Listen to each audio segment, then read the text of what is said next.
नमस्कार दोस्तों, आज हम लोग व्याकरण के तहत वचन पर बातचीत करेंगे और समझेंगे कि वचन क्या होता है, वचन की परिभाषा क्या होती है, वचन कितने प्रकार के होते हैं और एक वचन से बहुवचन बनाने की प्रक्रिया क्या है या एक वचन से बहुवचन बनाने के नियम क्या हैं, इनको हम समझेंगे।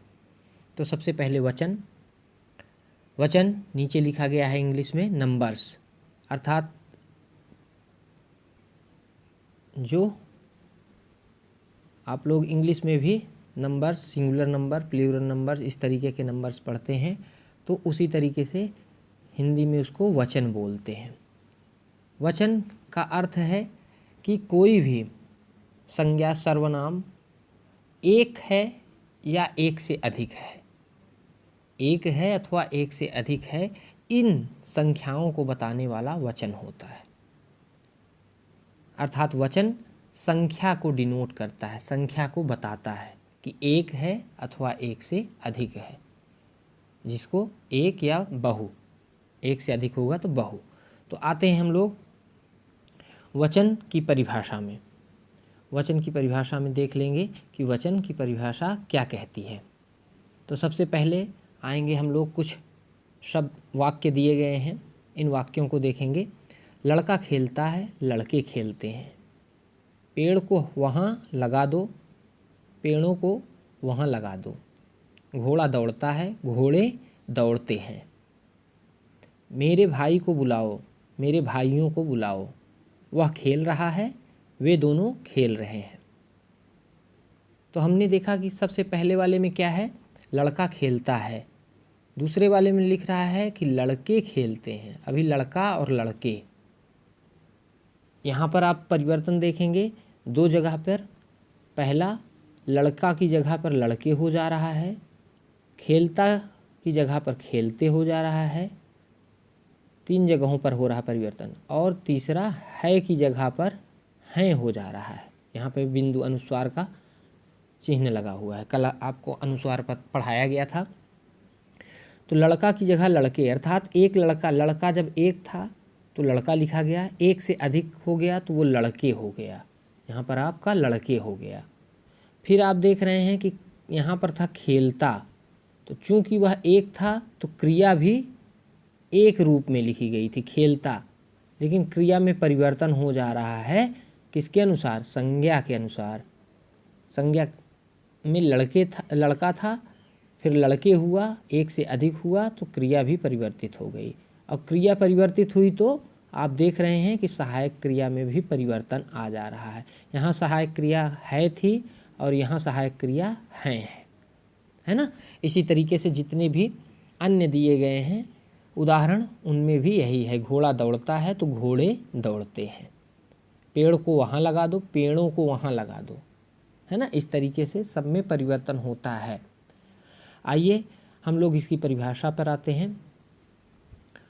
परिभाषा क्या कहती है वचन की परिभाषा? डिफिनीशन ऑफ नंबर्स, संज्ञा, सर्वनाम, विशेषण और क्रिया के जिस रूप से संख्या का बोध हो उसे वचन कहते हैं। सबसे पहली बात बता रहा है कि जब हमें संख्या का बोध हो, और वह संख्या किससे, संज्ञा, सर्वनाम, विशेषण और क्रिया के जिस रूप से, चाहे वह क्रिया का रूप हो, विशेषण का रूप हो, सर्वनाम का रूप हो, संज्ञा का रूप हो, उनके द्वारा हमें संख्याओं का ज्ञान हो, बोध हो अर्थात ज्ञान हो, पता चले। क्या पता चले? कि संख्या एक है या अनेक है, एक है अथवा एक से अधिक है। तो जब संख्याओं का पता चलता है तो उसे हम वचन कहते हैं। ठीक है। तो वचन का शाब्दिक अर्थ होता है संख्या वचन। इसका शाब्दिक अर्थ अर्थात इसकी मीनिंग्स जो होती है वो होती है संख्या वचन, अर्थात संख्या को बताने वाला। वचन का अर्थ है बताने वाला, तो संख्या को बताने वाला, इसीलिए इसका नाम वचन है। तो संख्या वचन को ही संक्षेप में, अर्थात इसको जो है छोटे में, संक्षेप अर्थात छोटे में करके क्या लिखा गया, वचन के रूप में बता दिया गया। तो वचन क्यों आया? क्योंकि इसका नाम पूरा था संख्या वचन, संख्या को बताने वाला, लेकिन ये बहुत बड़ा था तो उसको छोटा नाम, जैसे आप लोगों का कुछ भी नाम होता है तो छोटा छोटा नाम उसको रख देते हैं, है ना। किसी का नाम हुआ संजय तो उसका नाम संजू बोल देते हैं, तो संजू। उसी तरीके से संख्या वचन का वचन हो गया, ठीक है।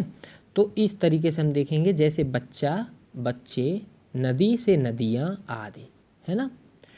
तो मेनली वचन का पर्पज क्या है? संख्याओं को बताना।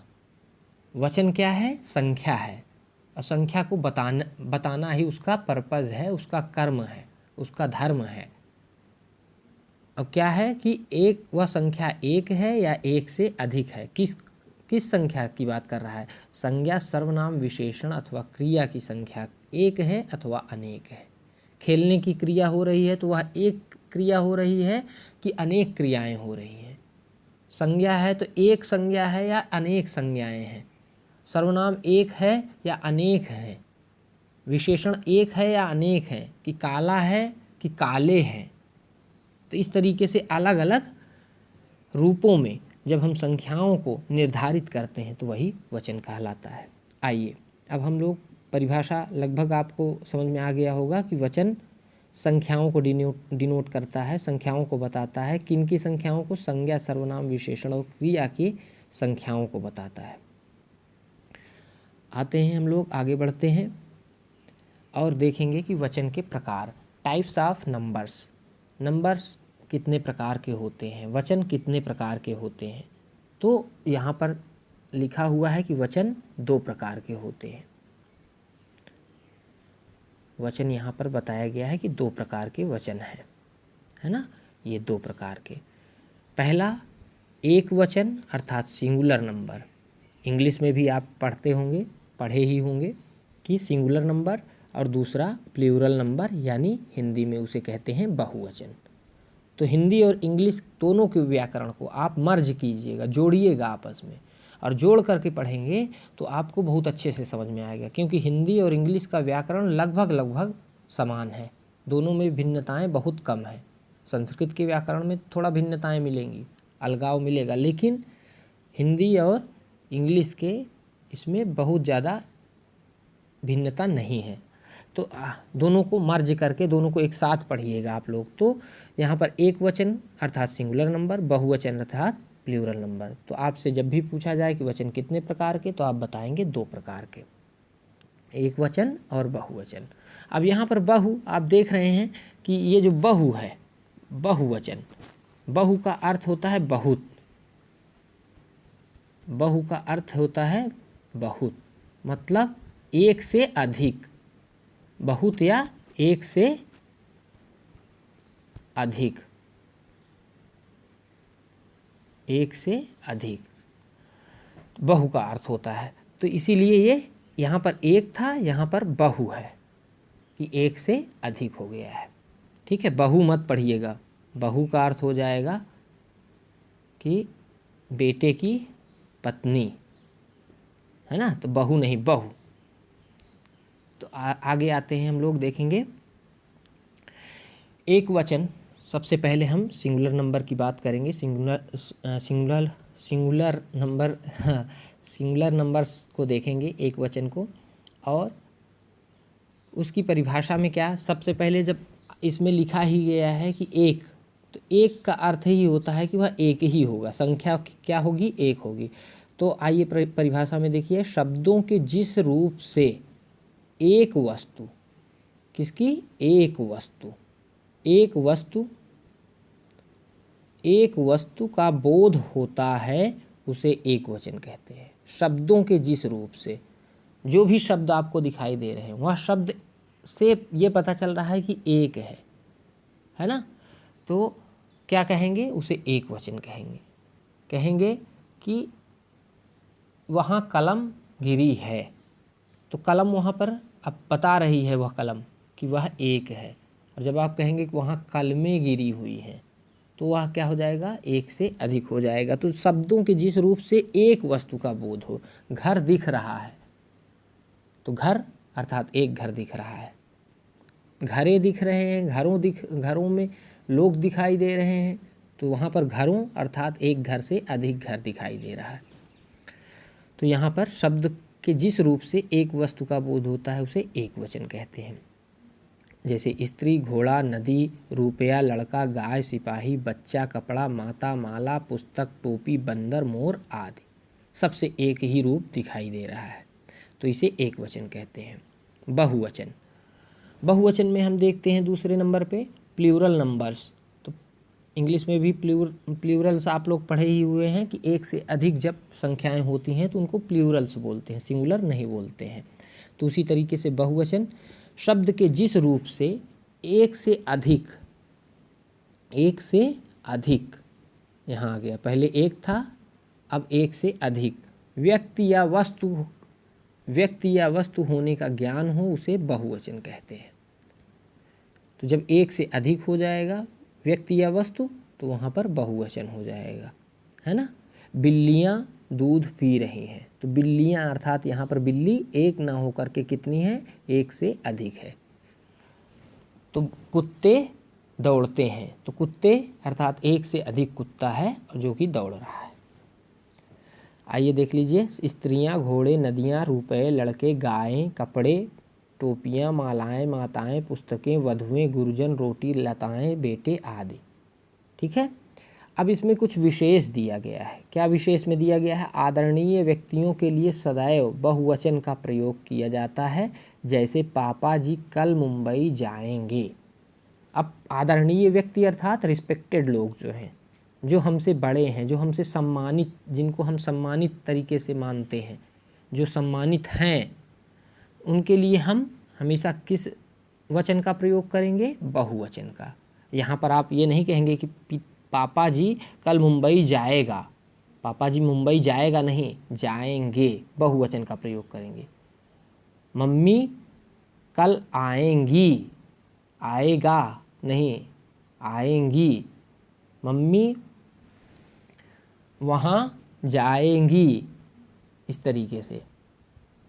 गुरुजी कल घर आएंगे, गुरुजी कल घर आएगा नहीं, है ना। तो इस तरीके से यहाँ पर बहुवचन का प्रयोग किया जाएगा। किनके लिए? आदरणीय व्यक्तियों के लिए, जो सम्मानित हैं, इनको हम सम्मान देते हैं। अब मोस्ट इम्पॉर्टेंट चीज़, सबसे महत्वपूर्ण जो है वह एक वचन से बहुवचन बनाने के नियम, है ना। हम लोग उन नियमों को देखेंगे जिनके थ्रू, जिनके माध्यम से एक वचन से बहुवचन बनाए जाते हैं। अब कैसे? यहाँ पर कुछ नियम दिए गए हैं, उन नियमों की सहायता से हम इन सबको देखेंगे। अकारांत स्त्रीलिंग शब्दों में एक वचन से बहुवचन बनाने के नियम में सबसे पहला क्या आ रहा है? अकारांत स्त्रीलिंग शब्दों में आ के स्थान पर ए लगाने से क्या बनता है? बहुवचन बनता है। तो लगा दीजिए भाई। कलम, सबसे पहले आप अकारांत को समझ लीजिए। अकारांत क्या है? अकारांत का अर्थ है जिसमें अंत में क्या आ जाए? अंत में आ जाए, अर्थात आ ध्वनि आए। तो यहाँ कलम में आप देख रहे हैं अंतिम में क्या आ रहा है? अगर कलम को तोड़ेंगे का ला म, है ना। तो यहाँ फिर से तोड़िए इसको, का आ ला आ और मा आ। कल आपको वर्ण के समय बताया गया था कि कोई भी व्यंजन होता है, व्यंजन के साथ में स्वर जुड़ा रहता है और स्वर को अलग कर देने पर वह वर्ण हो जाता है, और वर्ण क्या है? उससे स्वर अलग रहते हैं, है ना। तो ये जो व्यंजन है, का व्यंजन है, माँ व्यंजन है, तो इस माँ व्यंजन के साथ में क्या जुड़ा हुआ है? स्वर आ जुड़ा हुआ है। तो इसी स्वर आ को हम यहाँ से अलग किए हैं, और इसी आ के लिए यहाँ पर शब्द आया है अकारांत। कौन सा शब्द आया है? अकारांत, अर्थात अंत में। अकारांत का अर्थ होता है अंत में आ जब आ रहा है। तो अंत में आ रहा है किसमें? कलम में, बात में, रात में, आँख में, पुस्तक में। बड़ा आ तो नहीं आ रहा है यहाँ, कहीं बड़ा आ है क्या? नहीं है। बाता तो नहीं लिखा है, कलमा तो नहीं लिखा है, तो इसलिए ये अकारांत है, छोटा आ रहा है। तो जब भी कोई शब्द छोटे आ के रूप में रहे तो उसको बहुवचन बनाते समय हम क्या जोड़ देंगे? ए जोड़ देंगे। अब देखिए कलम में ए जोड़ दिया गया, कलम में ए, ऐ,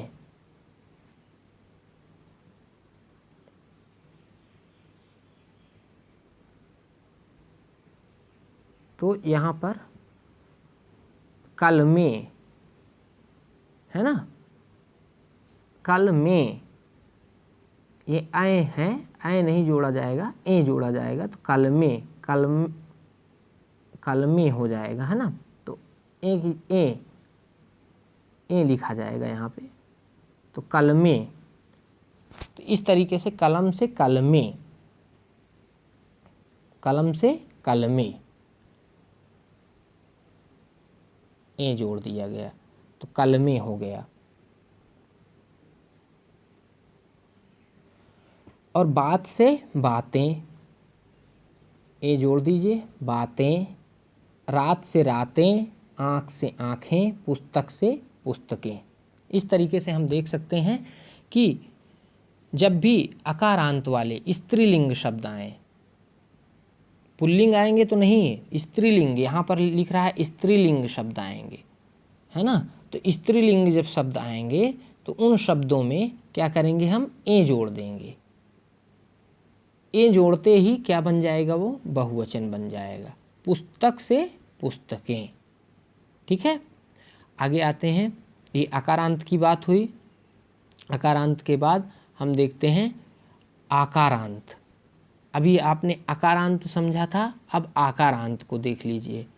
आकारांत, यहाँ पर पहले आ आया था, अब यहाँ पर आ रहा है, बड़ा आ, अर्थात जब अंत में आ आए, अ न आए, बड़ा आए, आ, है ना, ह्रस्व दीर्घ आ आए, ह्रस्व नहीं आए। तो जैसे अब जूता, यहाँ पर जूता में बड़ा आ जुड़ा हुआ है, ता में क्या जुड़ा हुआ है, आ जुड़ा हुआ है, तो जूता। तो इस तरीके से जूता को हम क्या करेंगे, किस में बदल देंगे, आ के स्थान पर ए लगा देंगे। अभी छोटे आ के स्थान पर हम क्या लगा रहे थे, छोटे आ के स्थान पे हम रिप्लेस करके ए लगा रहे थे, ए लगा रहे थे। अभी क्या लगा देंगे, आ के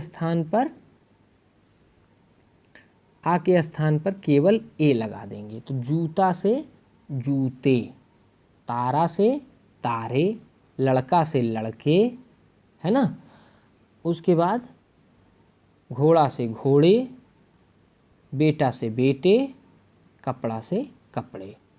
तो हम देख रहे हैं कि जब हम बड़ा आ अर्थात दीर्घ आ जब भी आए किसी पुल्लिंग शब्द में, स्त्रीलिंग शब्द में नहीं, पुल्लिंग शब्द में, तो वह पुल्लिंग शब्द में हम ए लगा करके क्या बना देंगे, हम उनको बहुवचन बना देंगे। लेकिन वहीं पर यदि छोटा आ आएगा तो हम ए लगा करके उसको बनाएंगे। ठीक है, आइए, ये दूसरा नियम था। पहला नियम अकारांत का था, दूसरा नियम आकारांत का था। आप लोगों ने अकारांत और आकारांत दोनों देखा। अकारांत रांत अर्थात जिसके अंत में आ केवल हो, और आकारांत अर्थात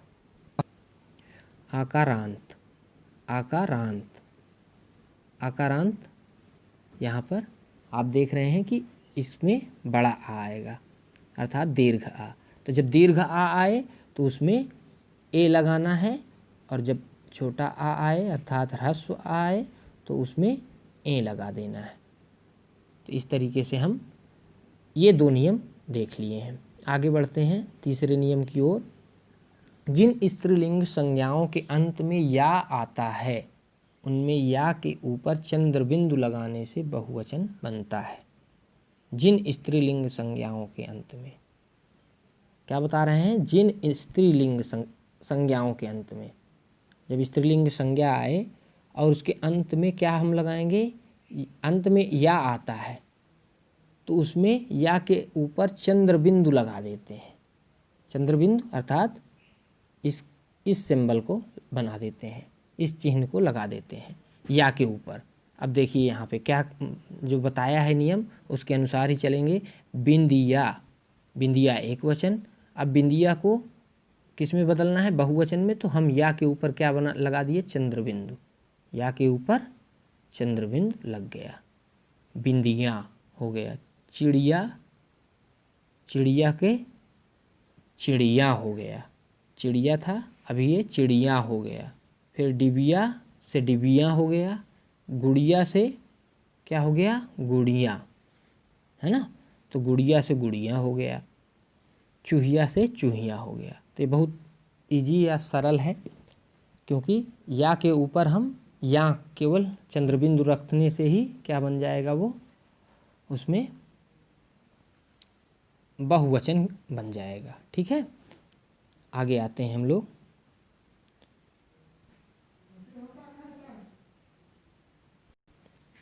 तो इस तरीके से हमने देखा कि तीसरे नियम में क्या बता रहा है, या के ऊपर या लगा देंगे, अर्थात चंद्रबिंदु लगा देने से वो बहुवचन बन जाएगा। आते हैं हम लोग चौथे नियम पे। चौथा नियम क्या कह रहा है, आकारांत स्त्रीलिंग एक वचन संज्ञा शब्दों के अंत में ए लगाने से बहुवचन बनता है। आकारांत स्त्रीलिंग, इसके पहले आपने क्या पढ़ा था, आकारांत पुल्लिंग। ये पुल्लिंग है, ये जितने थे पुल्लिंग अर्थात मैस्कुलिन जेंडर है। इंग्लिश में आप लोगों ने पढ़ा होगा मैस्कुलिन जेंडर। तो ये लड़का हुआ, तारा हुआ, जूता हुआ। तो जब भी आपको ये पुल्लिंग ढूंढना हो तो ऐसे भी आप ढूंढ सकते हैं, कह सकते हैं कि जूता, जूता जो है हरे रंग का, ये हरे रंग नहीं, जूता पहना है, पहनी है नहीं, है ना। तो तारा चमक रहा है, चमक रही है नहीं। लड़का खड़ा है, खड़ी है नहीं। घोड़ा दौड़ता है, दौड़ती है नहीं। तो इसलिए ये पुल्लिंग हो गए हैं। तो पुल्लिंग ऐसे भी आप समझ सकते हैं, ये आपको मैं ट्रिक बता रहा हूँ केवल, ठीक है। और धीरे धीरे पढ़ते पढ़ते आपको स्त्रीलिंग पुल्लिंग में भी अंतर समझ में आने लगेंगे। तो ये जो पुल्लिंग वाले शब्द थे उसमें आ के स्थान पर ए लगाते थे, लेकिन अभी यहाँ कह रहा है कि यदि स्त्रीलिंग हो, आकारांत ही रहें लेकिन वो पुल्लिंग ना हो करके स्त्रीलिंग रहें। माता स्त्रीलिंग है, शाखा स्त्रीलिंग है, लता, अध्यापिका।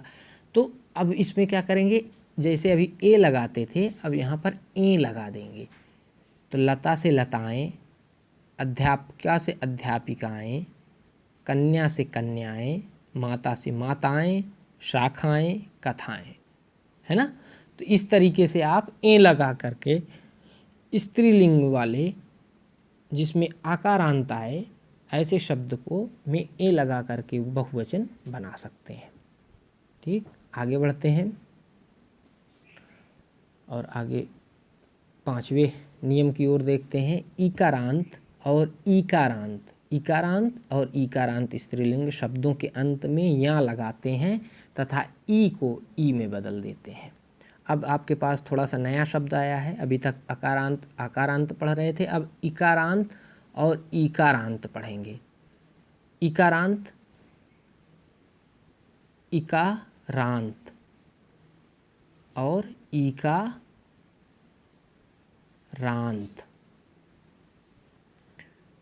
अभी तक अकारांत आकारांत पढ़ रहे थे, अभी यहाँ पर ई, छोटी ई और बड़ी ई, अर्थात ह्रस्व ई और दीर्घ ई, दो ई को आप देख रहे हैं। तो जिसके अंत में छोटी ई अर्थात ह्रस्व ई आए और जिसके ऐसे शब्द जिसके अंत में बड़ी ई अर्थात दीर्घ ई आए, उनमें क्या करना है आपको, उन शब्दों के अंत में या लगा देना है। उन शब्दों के अंत में या लगाना है। या लगाते ही वो बदलेंगे, लेकिन बदलने से पहले क्या करेंगे, यदि वह ईकारांत है, यदि वह बड़ी ई अर्थात दीर्घ ई है तो उसको परिवर्तित कर किस में करेंगे, छोटी ई में। जैसे नारी था, नारी था, तो इस नारी को बदलते समय हमने क्या किया है, यहाँ पे ना, फिर बड़ी ई थी यहाँ पर, इसको छोटी ई में परिवर्तित किया, नारियाँ। तो कभी भी आप नारियाँ मत लिखिएगा, नारियाँ, ये गलत हो जाएगा। ठीक है, क्यों गलत हो जाएगा? क्योंकि इसमें नियम होता है कि बड़ी ई को अर्थात दीर्घ ई को छोटी ई अर्थात ह्रस्व ई में बदल देना है।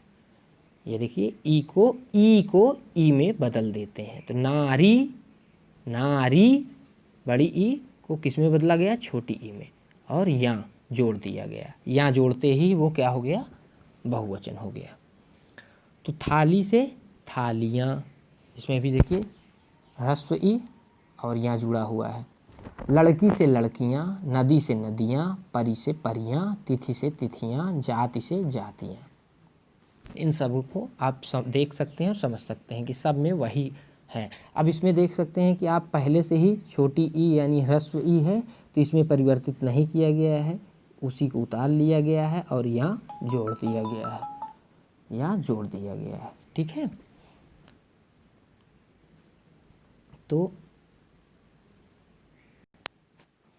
तो इस पांचवें नियम में क्या कह रहा है कि यदि ईकारांत अर्थात अंतिम में जिसमें छोटी ई की मात्रा आए उसको और बड़ी ई की मात्रा है उसको, दोनों को में क्या अंतिम में लगाएंगे? या लगाएंगे। लेकिन यदि बड़ी ई की मात्रा आती है अर्थात दीर्घ ई की मात्रा आती है तो उसको हम परिवर्तित कर देंगे छोटी ई की मात्रा अर्थात ह्रस्व ई की मात्रा में और फिर यहाँ जोड़ देंगे। ठीक है, ये पांचवा नियम बताता है। अब छठे नियम की ओर आते हैं। छठा नियम बताता है कि उकारांत व उकारांत स्त्रीलिंग शब्दों के अंत में ए लगाते हैं। देखिए इसमें यहाँ लगाते थे, इसमें ए लगा रहे हैं। ठीक है, लगाते हैं, ऊ को ऊ में बदल देते हैं। जैसे अभी ई को ई में बदल रहे थे, अब बड़े ऊ को अर्थात दीर्घ ऊ को छोटे ऊ अर्थात ह्रस्व ऊ में बदल रहे हैं। ठीक है, तो वही नियम है, लगभग सेम नियम है। उकारांत अर्थात जिनके अंत में ऊ आए और उकारांत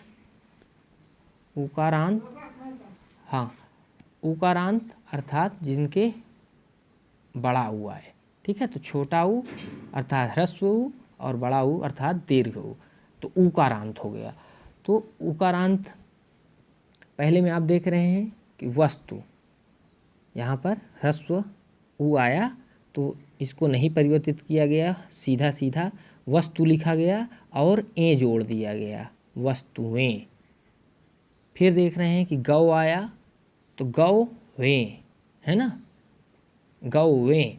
यहाँ पर ऊ तो नहीं है लेकिन औ की मात्रा है, फिर भी ए जोड़ दिया गया है।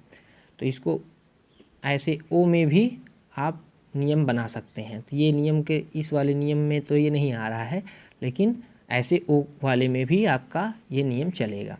बहु, छोटा ऊ की मात्रा है, छोटा ऊ की मात्रा इसमें भी बहु, ए जोड़ दिया गया इसमें, तो ए जोड़ दिया गया। फिर वधू, छोटे ई की मात्रा बड़े ऊ की मात्रा को किस में बदला गया? छोटे ऊ की मात्रा में अर्थात ह्रस्व ऊ की मात्रा में। तो वधू से वधुएं, ए जोड़ इसमें ए लगा दिया गया। गऊ, बड़े ऊ की मात्रा नहीं है लेकिन ऊ ही लिख दिया गया है, तो गऊ, बड़ा ऊ छोटे ऊ, गौवें, है ना। तो दीर्घ को लघु में अर्थात ह्रस्व में बदला गया है, तो गऊ से गौवें।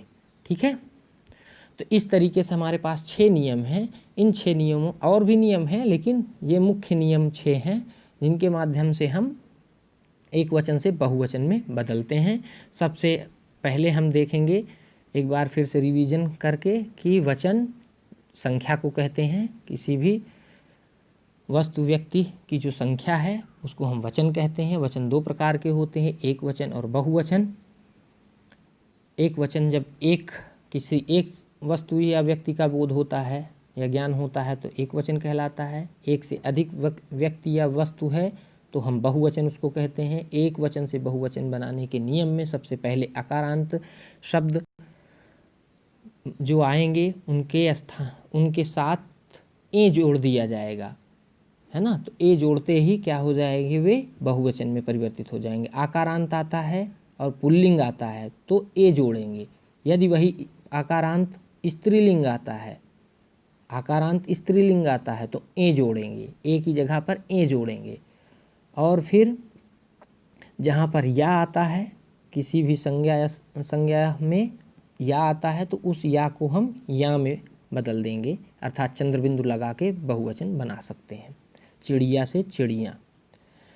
पांचवे में इकारांत और ईकारांत आता है तो उसमें हम या लगाएंगे, लेकिन दीर्घ ई की मात्रा, बड़ी ई की मात्रा को छोटी ई अर्थात ह्रस्व ई में बदल देंगे। इसी तरीके से सेम उकारांत और उकारांत में रहेगा, इसमें या की जगह ए लगाएंगे, लेकिन बड़े ऊ की मात्रा को छोटे ऊ में अर्थात दीर्घ ऊ की मात्रा को लघु या ह्रस्व ऊ में बदल देंगे।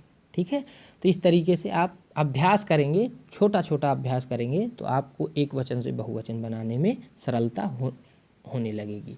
ठीक है, आशा करता हूँ आप लोगों को यह वचन समझ में आया होगा।